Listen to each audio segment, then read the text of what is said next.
Welcome to Lublin, a historic city in eastern Poland that's often called the gateway to the east. It's one of the oldest and most culturally rich cities in the country, and honestly, it feels like walking through a storybook. This city is very special to me as it's the city where I was born, and it's also where my mother's family is from. In this video, I will be walking with you through Old Town to show you around, take you to my grandfather's house, and have a traditional Polish meal with you, and later we're gonna get ready to head out to Warsaw. So are you coming?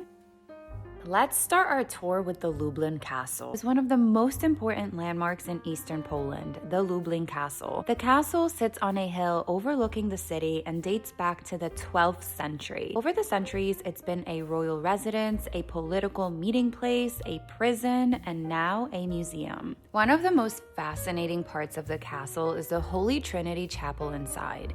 It's famous for its 15th century frescoes that blend Western Gothic architecture with Eastern Byzantine-style paintings, something you almost never see together in one place. It reflects how Lublin has always been a cultural crossroad between East and West. But Lublin Castle isn't just architecturally important, it played a major role in the European history. In 1569, leaders gathered here for the Union of Lublin, the agreement that created the Polish-Lithuanian Commonwealth. At the time, it became one of the largest and most powerful states in Europe. So this castle isn't just a beautiful landmark, it represents political power, cultural blending, and centuries of transformation. It's kind of the heart of Lublin. During World War II, Lublin Castle became something very different. After Nazi Germany occupied Poland in 1939, the castle was turned into a Gestapo prison. Thousands of Polish resistance members and civilians were held here, many were tortured, and many were executed. And even after the war ended, the suffering didn't immediately stop. Under the communist regime, the castle continued to operate as a political prison. So this building carries layers of history, both royal and tragic.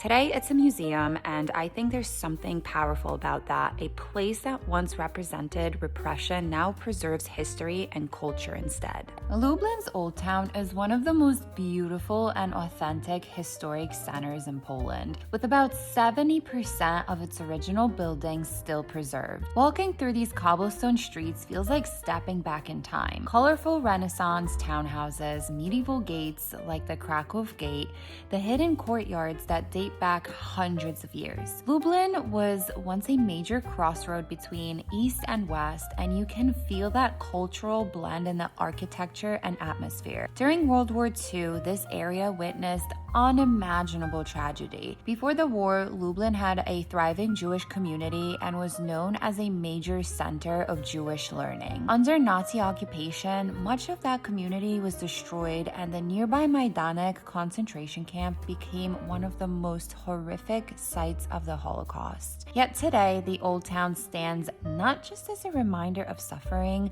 but as a symbol of resilience. It has been carefully restored, filled with cafes, art, festivals, and student life, a place where history, memory, and modern creativity coexist. Lublin is often called the city of inspiration, and standing here, you understand why. It's layered, complex, and deeply meaningful. Lublin has a really strong student energy with multiple universities. Thousands of young people move here every year from all over Poland and even internationally. It keeps the city feeling creative and alive, especially during the academic year. Cafes are full, parks are busy, and there's always something happening. It was also named European Youth Capital in 2023, which reflects how much the city invests in youth culture, innovation, and events. It has a huge student population, mainly because of Maria Curia Skłodowska University, John Paul II Catholic University of Lublin,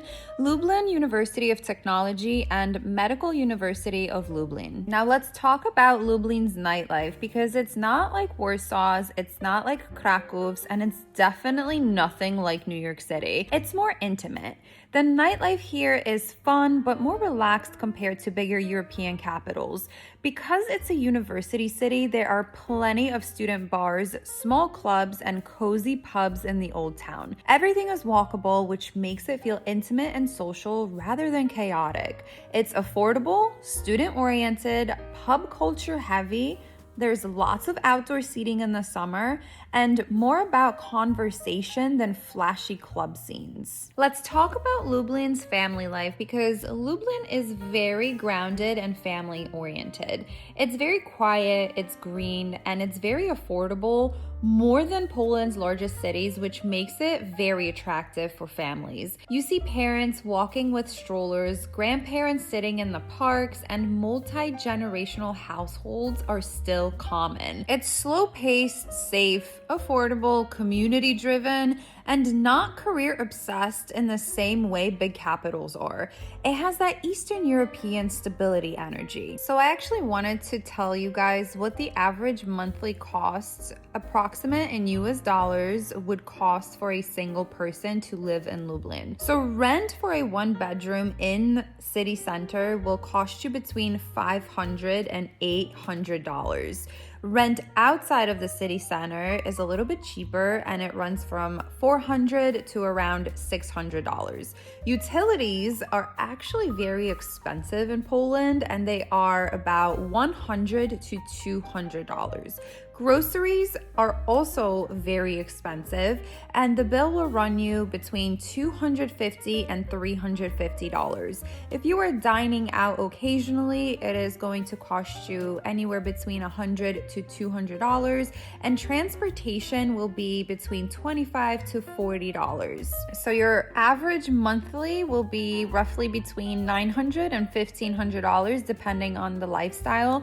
And for comparison, that's often less than a single week of rent in Manhattan. So now we're going to my grandpa's for dinner, even though we just ate breakfast. My grandfather lives in a traditional Polish block. A block is a post-war apartment building that was built during the communist era. They're simple, practical buildings, usually concrete, very functional, very uniform. If the building is under 5 floors, there's typically no elevator. If it's taller than that, then you'll usually find one. My grandpa lives on the 4th floor of a 5-story block, so yes, definitely no elevator, but you absolutely feel it on the climb up. Tonight's dinner is a mix of traditional Polish comfort food with something a little unexpected. My grandma decided she wanted to try making lasagna, which I kind of love because it's very hard to blend old tradition with something new. We started the meal with pickle soup, which is a classic here, tangy, warm, and surprisingly comforting. Then came the lasagna alongside pork meatballs and tomato sauce, some pierogi, and of course, cake for dessert, because in Poland, there is always dessert. After dinner, we took a look at the photo album my grandparents have of us when we were younger, and I helped clean up. Then it was time to head back home because tomorrow I am meeting my aunt to show you guys more of Lublin. So while you get to enjoy the beautiful footage of Lublin, let me tell you a bit about myself. I was born in Lublin in the 90s, and when I was 6 months old, I moved to South Poland with my mom. My mom is originally from Lublin and my dad is from Zakopane, which is down south in Poland. Every summer, starting at the age of 6, I was coming to Lublin with my grandma that lived here and my 2 cousins that also live here, and it was the most magical and fun time for me. I had a lot of friends in the big city and in the village, so I felt like I was living the best of both worlds. Lublin has a lot of amazing things you can do in the summer, from going to a lake right outside of the city to visiting museums, botanical gardens, attending summer festivals with famous Polish artists headlining, going to soccer games, to just roaming around and absorbing the beauty of the city. Polish people are huge fans of soccer, and it's the main sport watched on television and also in real life. It's like American football to Americans. Every major city has a soccer stadium and teams play other cities. Lublin tends to empty out towards the end of summer as a lot of students go home, and classes in Poland for college students usually start the beginning of October. After walking around with my aunt, we decided to take a break and have a cappuccino and a traditional Polish naleśnik, which is basically a crepe. I also wanted to grab something before going back to my cousin's apartment, as I will be traveling to Warsaw today by bus. Lublin is an hour away from Warsaw, so it was going to be a really quick trip. Public transportation is affordable, reliable, and relatively safe in Poland. We have really nice bus and train stations now, as there's a lot of new construction going on in Poland. We also have highways similar to the Western countries, which were not really a thing when I still lived here. Poland is a beautiful country, and if it's one thing that I can tell you is that I am extremely proud to be from here, and I will never forget my roots. But right now, we have to go and get on the bus from Lublin to Warsaw. I cannot wait to show you guys the capital of Poland, so make sure to subscribe to my channel and turn the post notification bell button on so you don't miss that video. And as always, see you in the next one. Thank you so much for watching.